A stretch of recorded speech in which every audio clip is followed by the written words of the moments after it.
दोस्तों, कैसे हो आप सभी। दोस्तों, जैसे कि आपको पता है कि कल हमने इसका चैप्टर स्टार्ट किया था शब्दों का वर्गीकरण, और उसमें हमने दो टॉपिक करा दिए थे। वाक्य में प्रयोग के आधार पर शब्द और रचना बनावट के आधार पर। वाक्य में प्रयोग के आधार पर मैं एक बार रिविजन करा देता हूँ। वाक्य में प्रयोग के आधार पर दो प्रकार के थे शब्द, सार्थक शब्द और निरर्थक शब्द। सार्थक शब्द उन शब्दों को कहा जाता था जिनका कोई निश्चित अर्थ होता है। निरर्थक शब्द उसे कहा जाता था जिनका कोई निश्चित अर्थ नहीं होता। जैसे आपने खाना वाना खा लिया क्या, तो खाना तो है आपका सार्थक शब्द और वाना क्या है आपका निरर्थक शब्द। ठीक है, इसी तरह से पानी वानी पी लिया क्या, तो पानी तो आपका सार्थक शब्द है और वानी है आपका निरर्थक शब्द। ठीक है, तो दोस्तों दूसरा मैं बता देता हूँ रचना बनावट के आधार पर। रचना बनावट के आधार पर तीन तरह के मैंने शब्द बताए थे।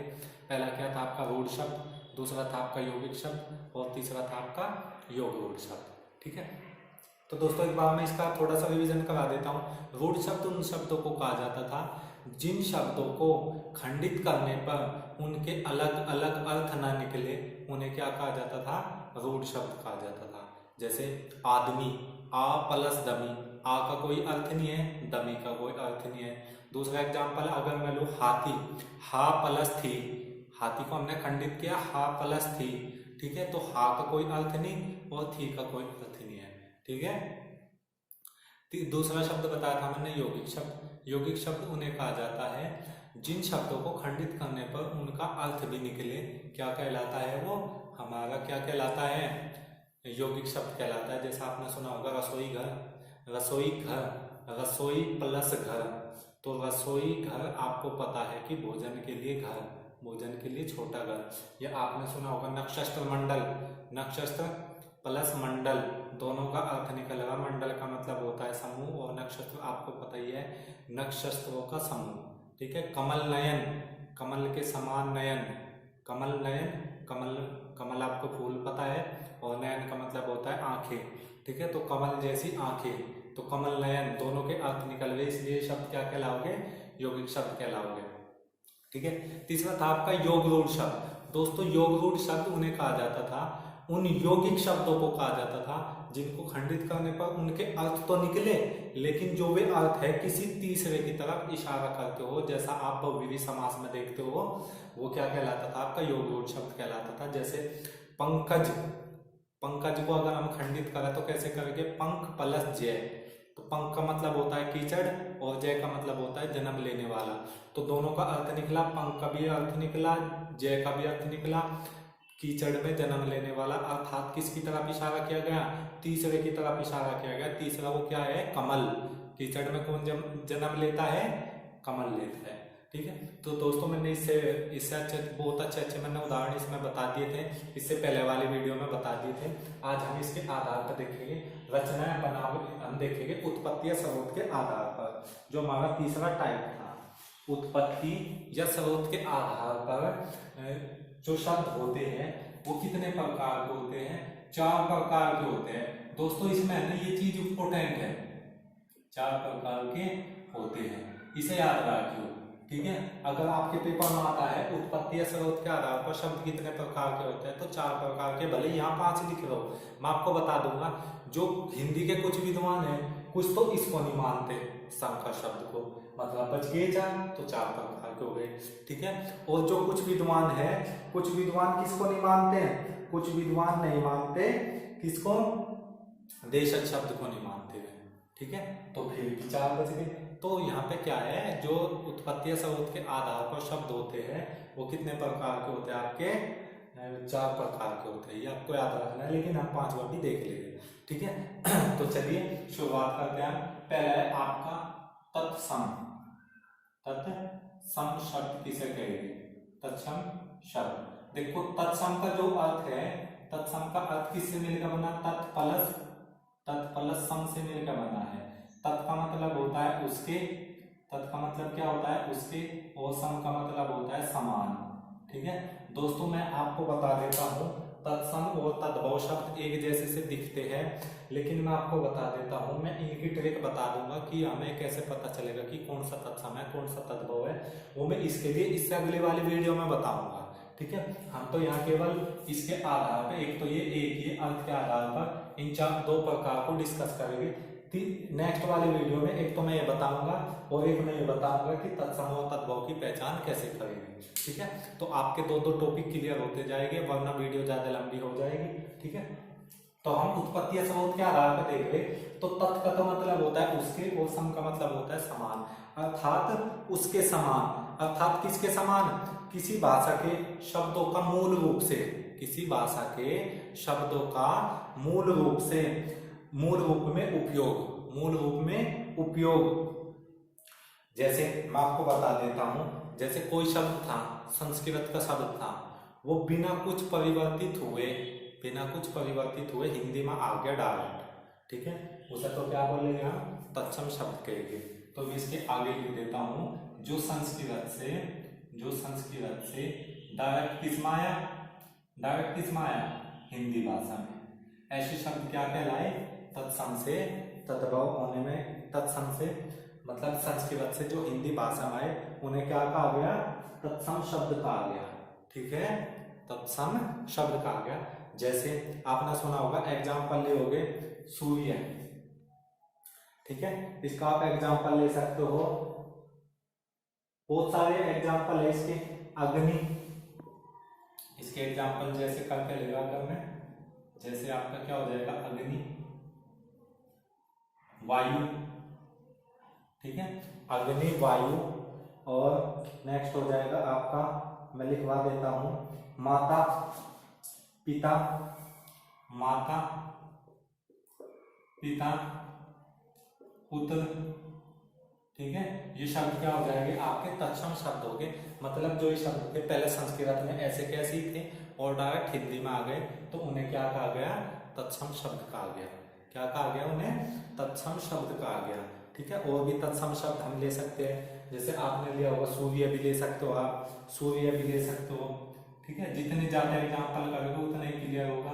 सूर्य, या फिर आप ले सकते हो यहाँ पर ग्रह भी ले सकते हो। ठीक है, गिरा होता है।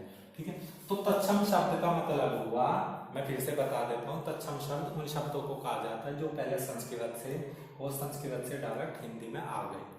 ठीक है, तो आपका क्लियर हो गया। हमने एग्जाम्पल लिए जैसे अग्नि, वायु, माता, पिता, पुत्र, सूर्य, ग्रह। ठीक है, दूसरा आपका है तद्भव शब्द। तद्भव शब्द दूसरा क्या है आपका? तद्भव शब्द। देखो, तद्भव का अर्थ देख लो एक बार। तद्भव का अर्थ क्या है? तत् प्लस भव। ठीक है, तत् का मतलब क्या होता है? उसके। तत् का मतलब क्या होता है? उससे या उसके। भव माने होता है उत्पन्न, उससे उत्पन्न। अर्थात संस्कृत से पहले किसी दूसरी भाषा में, फिर दूसरी भाषा से तीसरी भाषा में, तीसरी भाषा से चौथी भाषा में, चौथी भाषा से फिर हिंदी भाषा में आ गए। ठीक है, इस तरह के शब्द, कुछ शब्द है जो पहले संस्कृत में थे, फिर पाली में, फिर प्राकृत, इस तरह से चेंज होते होते किस में आ गए? आपके हिंदी में आ गए। जैसे मैं एक एग्जाम्पल आपको बता देता हूँ, आपने सुना होगा जो संस्कृत का शब्द है, मैं यहाँ पर लिख देता हूँ संस्कृत। संस्कृत में था कपूर, कर्पूर। क्या था संस्कृत में? कर्पूर था। ठीक है, फिर वो प्राकृत भाषा में क्या आ गया? प्राकृत भाषा में क्या बना? वो कपूर, इस तरह से बन गया। फिर वो हिंदी में आके ऐसे बन गया, हिंदी में आके कैसे बन गया? वो कपूर। ठीक है, इस तरह से बन गया। इस तरह से आप ले सकते हो संस्कृत का। आपने उज्ज्वल, उज्ज्वल। ठीक है, और उज्ज्वल में, उज्ज्वल की आप स्पेलिंग भी याद रखेंगे। ठीक है, ये संस्कृत का शब्द है उज्ज्वल, इसमें आधा है 2 बार आता है उज्ज्वल, इसकी वर्तनी भी याद रखेंगे आप। ठीक है, स्पेलिंग बोलते हैं जिसको इंग्लिश में, इसकी वर्तनी भी याद रखेंगे। फिर ये बना उज्ज्वल, इस तरह से बन गए।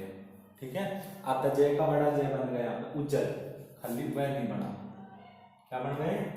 उज्जवल। प्राकृत भाषा में फिर पहले संस्कृत भाषा में उज्ज्वल था, फिर उज्जवल हो गया, फिर अब क्या होगा? हिंदी भाषा में उज्ज्वला। क्या हो गई? उज्ज्वला। ठीक है, इसी तरह से आप नेक्स्ट एग्जांपल ले सकते हो हस्त। हस्त का मतलब होता है हाथ। ठीक है। पहला तो संस्कृत में तो क्या था ये हमारा हस्त था, और फिर हमारा हो गया हथ इस तरह से प्राकृत में, और हिंदी भाषा में होगा आपका ये हाथ हो गया। ठीक है।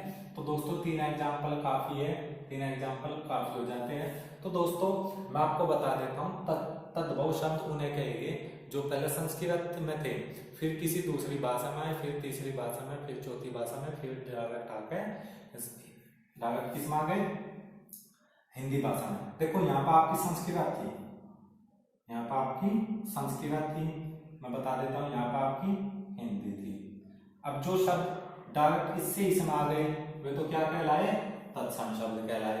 अब कुछ शब्द ऐसे थे पहले यहाँ पर प्राकृत भाषा में आए, फिर पाली भाषा में आए, फिर अपभ्रंश, फिर हिंदी में आए। ठीक है। तो कुछ शब्द ऐसे थे वे वाले क्या कहलाए, वे कहलाए आपके तद्भव शब्द कहलाए। क्लियर है। उम्मीद करता हूँ कि आपको ये अच्छे से समझ में आ चुका होगा। ठीक है। बहुत ही आसान आसान क्वेश्चन दे रहे हैं, ठीक है, जिससे कि आपको समझने में आसानी हो। अब देखो मैं तीसरा नंबर लेता हूँ। अब तीसरा नंबर किसका लेता हूँ मैं, तीसरा नंबर आप इसका स्क्रीनशॉट लेते रहे साथ साथ में। तीसरा नंबर आता है आपका देशज शब्द, देशज। ठीक है। देशज शब्द, देशज का अर्थ क्या होगा, देश प्लस जय। देश में जय का मतलब होता है जन्म लेने वाला। जैसे पंकज में नहीं देखा आपने, पंख प्लस जय, पंख माने कीचड़ और जय का मतलब होता है जन्म लेने वाला। तो देश में जन्मे, देश में जन्मे शब्द अर्थात जो शब्द देश में जन्म हुआ और वे डायरेक्ट के प्रचलन में आ गए, ये परंपरा के अनुसार वे प्रचलन में आ गए, उन्हें क्या कहा गया, देशज शब्द कहा गया। दोस्तों मेरे सुनने पर ज्यादा ध्यान रखियो, लिखने पर ना इतना ध्यान रखियो। लिखने पर तो केवल आप एग्जाम्पल देखियो, वरना जो उसकी डेफिनेशन है वो मेरे सुनने पे ज्यादा फोकस रखना है आपको। ठीक है। तो देशज शब्द किसको कहेंगे, जो देश में उत्पन्न होंगे। जैसे आपने सुना होगा थैला, ठीक है, थैला शब्द भी क्या है, देशज शब्द है। ठीक है। और भी बहुत सारे हैं, आपने सुना होगा झंझट, कि झंझट ना पाले। ठीक है। खटखट, खटखट ना कर। झुग्गी, झुग्गी नहीं बोलते कि झुग्गी में पड़े। फावड़ा, आपने सुना होगा ना फावड़ा, जिसे हम फावड़ा के हैं। ठीक है। ये फावड़ा भी हमारा देशज शब्द है। और भी बहुत सारे शब्द हैं, मैं लिखवा देता हूँ, मैं बाद में लिखवा दूंगा कि कौन सा देशज है, बहुत सारे लिखवाऊंगा मैं, जो भी इम्पोर्टेंट है, जो आपकी परीक्षा में आए हुए क्वेश्चन है। ठीक है। यहाँ तो मैं केवल एग्जाम्पल से बता रहा हूँ। और नेक्स्ट है, चौथा है विदेशी, विदेशज, विदेश प्लस जय, विदेश में जन्म लेने वाला अर्थात इसको ये भी याद रखो, इंपोर्टेंट है। आगत भी बोल देते हैं इसको, ये शब्द बहुत बार हम भूल जाते हैं कि निम्नलिखित में से आगत शब्द कौन सा है। आगत को हमें ये नहीं पता रहता कि किसे कहते हैं। आगत का मतलब होता है आने वाला, बाहर से आने वाला। आगत का मतलब क्या होता है, बाहर से आने वाला। बाहर से आने वाला ये नहीं कि हमारी गली, हमारे घर के बाहर गली है तो गली से बाहर आ जाएगा, ऐसा नहीं कि वो देश से, किसी दूसरे देश से आया हुआ शब्द क्या कहलाएगा, आगत शब्द कहलाएगा। ठीक है। तो आगत शब्द, अब हमारी जो हिंदी की भाषा है, हिंदी भाषा में बहुत सारे शब्द है जो विदेश से आए, वो मैं आपको लिखवा देता हूँ, आप इसको नोट कर ले। ठीक है। आप इसका स्क्रीनशॉट ले लें जल्दी से, फिर मैं लिखवा देता हूँ। देखो भाई, आगत शब्द,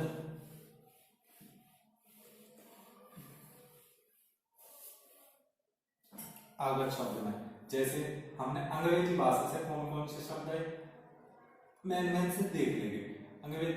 अंग्रेजी का तो आपको बहुत को पता होगा, जैसे आपने सुना होगा स्टेशन, स्कूल, ये सब किसके है, अंग्रेजी भाषा के है, स्कूल। ठीक है।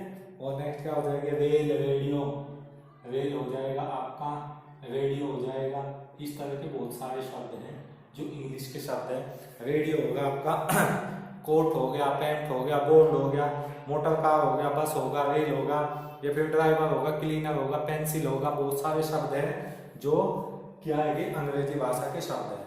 फिर हम देख लेते हैं फारसी भाषा के शब्द, फारसी भाषा के शब्द। आपने एक नाम सुना होगा ना, कागज। ठीक है।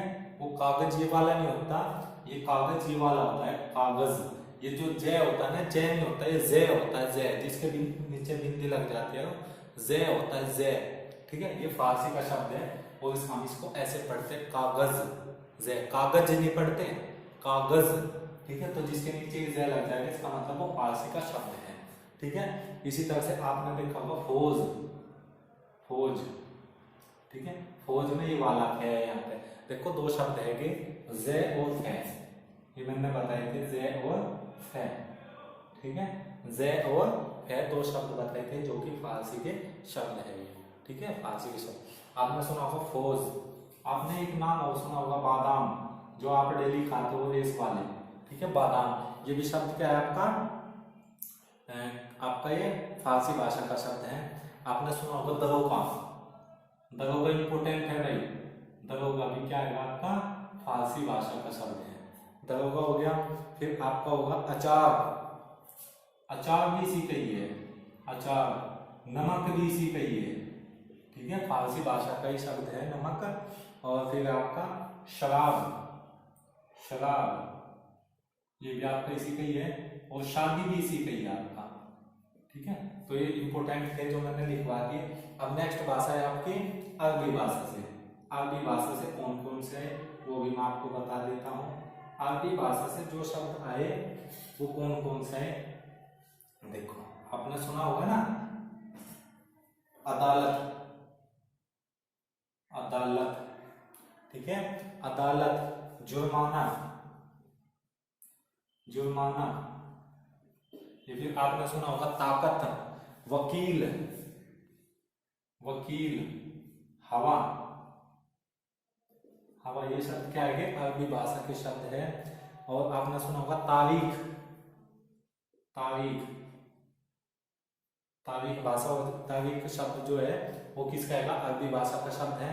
इसी तरह से फकीर हो गया, कानून हो गया, बहुत सारे शब्द हैं जो कि किस भाषा से लिए गए हैं, वे लिए गए हैं हमारे अरबी भाषा से, ठीक है। दोस्तों एक दो क्वेश्चन इसमें से पूछे जाते हैं तुर्की भाषा से। तुर्की जो भाषा का शब्द है, तुर्की भाषा के शब्द है कैंची, जो बहुत बार पूछा गया एक क्वेश्चन, ठीक है। तो ठीक है, कैंची, तो चाकू, चाकू, लाश हो गया, लाश, और चेचक, चेचक, चम्मच, कालीन, ये शब्द क्या हो गए, ये शब्द हमारे हो गए तुर्की भाषा के शब्द, ठीक है। और फिर आपका हो गए पुर्तगाली, पुर्तगाली भी लिखवा देता हूँ दोस्तों, इसको याद रखना है, ये वाले चीनी भाषा के शब्द नहीं है, चीनी भाषा के शब्द है आपके लीची हो गया, चाय हो गया, ये शब्द है चीनी भाषा के। तो पुर्तगाली में कौन कौन से आएंगे, आपने सुना होगा कमरा, गमला, और तौलिया, तौलिया, ठीक है, तौलिया। फिर आपने सुना होगा काजू और बादाम, काजू, गोदाम, क्योंकि बादाम तो किसका है ना, बादाम है आपका फारसी भाषा, काजू और गोदाम, ठीक है। ये शब्द क्या हो जाएंगे आपके चीनी भाषा के शब्द हो जाएंगे, ठीक है। इसी तरह से आपने सुना होगा फ्रांसीसी, फ्रांसीसी, फ्रांसीसी भाषा के। आपने सुना होगा अंग्रेज, ये शब्द भी किससे है, फ्रांसीसी भाषा से। कारतूस, कारतूस, अंग्रेज, कारतूस, कूपन, कूपन आ सकता है, कूपन को याद रखना है, ठीक है। फिर चीनी भाषा से कौन कौन से शब्द, वैसे तो जापानी भाषा से भी लिए गए हैं, जैसे सायोनारा, ठीक है, सायोनारा, सायोनारा, आपने एक सॉन्ग भी सुना होगा, चीनी भाषा का शब्द। चीनी भाषा के शब्द कौन कौन से आपके चीनी भाषा के, चाय, लीची, और मैं आपका ये जापानी लिखवा देता हूँ, जापानी एक शब्द है सायोनारा, जैसे हम ये नहीं कह देते अलविदा, अलविदा, ठीक है, ये बाय बाय इंग्लिश में बोल देते हैं, ठीक है। तो ये क्या होता है जापानी भाषा में होता है सायोनारा, सायोनारा, ठीक है। तो दोस्तों ये आपके कुछ शब्द थे जो आपके विदेशी शब्द थे, मतलब ये हम इसको आगत शब्द भी बोल सकते हैं, ठीक है। तो जिसको ये स्क्रीनशॉट लेना है वो स्क्रीनशॉट ले सकता है जल्दी से। फिर हम इसके नेक्स्ट पे चलेंगे। 5वां नंबर आता है आपका, 5वां नंबर किसका आता है आपका, 5वां नंबर किसका आता है आपका? संकर शब्द। ठीक है, 5वां नंबर किसका आता है आपका? संकर शब्द। 5वां क्या था आपका? संकर शब्द था। तो देखो संकर शब्द बहुत आसान है, दो भाषा से मिलकर बनेगा। क्या लिखेंगे यहाँ पे? दो अलग अलग भाषा से मिलकर बना शब्द, भाषा से मिलकर बना शब्द, मिलकर बना शब्द क्या कहलाऊंगा? संकर शब्द कहलाऊंगा। जैसे आपने सुना होगा ना रेलगाड़ी, रेलगाड़ी। ठीक है, तो ये दो से मिलकर बना रहा रेल। रेल कौन सी भाषा का बताया अभी? अंग्रेजी भाषा का। ठीक है, और प्लस गाड़ी, गाड़ी किस भाषा का है आपका? गाड़ी है आपका हिंदी भाषा का। तो दो भाषा से मिलकर बन रहा। देखो जो शब्द है अंग्रेजी से भी मिलकर बना और हिंदी से भी मिलकर बना। इसी तरह से आपने सुना होगा ना वर्षगांठ, वर्षगांठ, वर्षगांठ सुना होगा। तो वर्ष तो आपका क्या हो गया? संस्कृत का। वर्ष तो आपका क्या होगा? संस्कृत भाषा का। और गांठ किसका होगा आपका? ये हिंदी भाषा का। तो ये भी दो भाषा से मिलकर बना, इसलिए भी क्या कहलाएगा? संकर शब्द। दोस्तों ये क्वेश्चन बहुत बार पूछा जाता है, संकर शब्द ये आपका इंपोर्टेंट है। ठीक है, इसको याद रखना है। जो संकर शब्द होता है वो दो भाषा से मिलकर बनेगा। आपने सुना होगा ना घड़ी साज, घड़ी साज। जो घड़ी है वो कौन सी भाषा का है? हिंदी। और जो साज है, साज, साज कौन सी भाषा का है आपका? अरबी भाषा का है। और साज के यहाँ पे बिंदी लगा तो जैद। ठीक है, अरबी घड़ी साज, घड़ी साज होता है। नुकसानदायक, लास्ट लिखवा देता हूं, नुकसानदायक, नुकसानदायक। तो दोस्तों इसको समझ लेते हैं, ये क्या होता है आपका? नुकसान। नुकसान तो कौन सी भाषा का है आपका? फारसी भाषा का। और दायक आपका कौन सी भाषा का है? हिंदी भाषा का है, याद रखना है। तो दोस्तों आज की क्लास का ये टॉपिक कंप्लीट होता है। हम नेक्स्ट टॉपिक में पढ़ेंगे हम अर्थ के आधार पर, फिर हम पढ़ेंगे व्याकरणिक प्रकार के आधार पर, फिर मैं इसका बता दूंगा तत्सम। इससे अगले वाले वीडियो में मैं बताऊंगा तत्सम और तद्भव की पहचान। ठीक है, वरना वीडियो ज्यादा लंबी हो जाएगी। ठीक है, तो एक एक टॉपिक क्लियर करते जाके बहुत आसान दोस्तों किताबों को पढ़ो और जो कुछ भी है यहाँ पे पढ़ते रहो, आप अच्छे से समझ में आपका आता जाएगा। ठीक है, मुझे उम्मीद है कि आप अच्छे से सिलेक्शन ले पाओगे, क्योंकि भर्तियां एक ही आएगी अब, फिर उसके बाद चुनाव की तैयारियां हो जाएगी यूपी में। ठीक है, शुक्रिया।